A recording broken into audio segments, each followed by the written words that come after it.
Hiningi ng mga kumpanya ng bus ang pag-endorso ng pamahalaang lungsod para sa dagdag rota ng kanilang operasyon upang mapalawak ang kanilang serbisyo sa lungsod at lalawigan.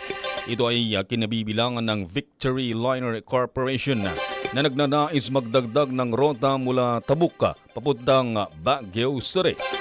The Pines Tree Transit para sa rotang Tabuk to Manila at Coda Lines Corporation para sa biyaheng Tabuk papuntang Sagada via Nueva Vizcaya, Lagawe Road. Sa isang pulong ng Sangguniang Panlungsod Tabuk Committee on Transportation, Land Transportation Office Provincial Director Jeneline at sa mga kumatawan sa mga nasabing bus company, napag-usapan ng mga alalahanin at responsibilidad upang maisigurado ang kapakanan ng mga bumabiyahe. Ayon kay SP Committee Chair on Transportation, Councilor Mark Rainier Dugyang, prioridad sa kanilang pag-endorso ang seguridad at kapakanan ng mga Tabukenyo. So iti rule iti Sangguniang kitaan mi no iti applyan da ba endorsement ket favorable for the LGU or favorable for the people of Tabuk City. Kasta ko na ganito ito mga kakadwa, may mayat ano at adu iti buses. No sino dagitay nga bus, it is up to the LTFRB no sino iti ikanda. Ganda kami kata lagay na idamag tatay, may mayat no modernize, may mayat no ad-ado, dagitay driver yo kata haan lang mga duwak, may kata dapat iti additional conductor na. Kata on my part, kata the more destinations, the more point-to-point routes. For example, Sagada, additional Baguio, additional Manila, kata it will bring additional opportunities para iti Tabuk City. It will give our commuters additional options. Kasi naku natatay no pinagbabakasyon kata marigatan na ganyan estudyante tayo kan ada iti option dagitoy commuters nga may mayat nga option tapno maiwasan iti agluganda iti ko.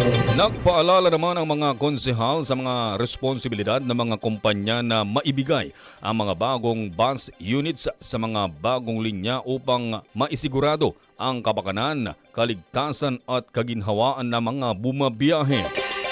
Hiningi rin nila ang pagtatag ng maayos na terminal ng bus na may maayos na waiting area at palikuran at pagbibigay ng trabaho para sa mga Tabukenyos. Isinigurado naman ng mga bus companies ang kanilang pagtugon sa mga obligasyon at responsibilidad sa bawat pasahero. Talaga nga i-compare na i-follow iti rulings din ito at the same time nag-attach agencies such as tolling. May dadang kami the yearly na certificate, yung kaman din na certificate, ang mamagin di LTFRB coordinator di para jay confirmation. Mga certain confirmation talaga ma-register mo jay bus mo. Diyan ang certain assurance na talaga kung provide dito. Kayo po ay umasa sa amin na bibigay ng maayos ng servisyo para sa mga kababayan natin dito. May sila ng ligtas ang inyong mga patutunguhan. Maging masaya sila sa magiging biyahe nila. Ganun po, ganun din sa mga nadadaanan natin. Po, ganun din sa mga nakatira po rito, yung mga tao rito ngayon. Pagbibigay po kami ng trabaho para sa kanila. Give our assurance that once this franchise will be granted, we will commit to safe transport. We will make sure that we will provide convenience to the public, and not only here in Tabuk, but also the neighboring towns, because we know that they also need transport going to the Cordillera, so we will be able to bridge the distance, the gap, and we will also commit to employing more of our locals here in the city. Samantala, ipinaalala naman ni Land Transportation Provincial Director Jeneline Angog na maliban sa mga makabagong bus, Kinakailangan rin anya ang pagkakaroon ng 2 driver kada bus para sa mga bibiyahe ng Baguio at Manila.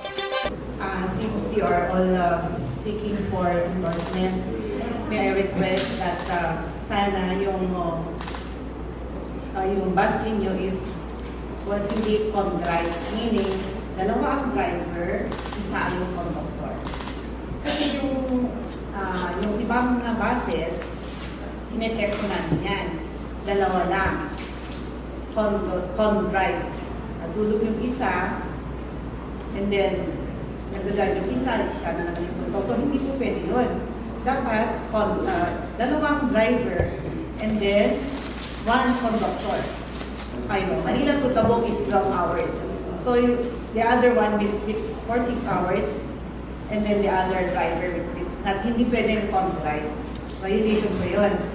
So, kayo naman sangguniang kung pwede, nakalagay sana doon na hindi pwedeng con-drive.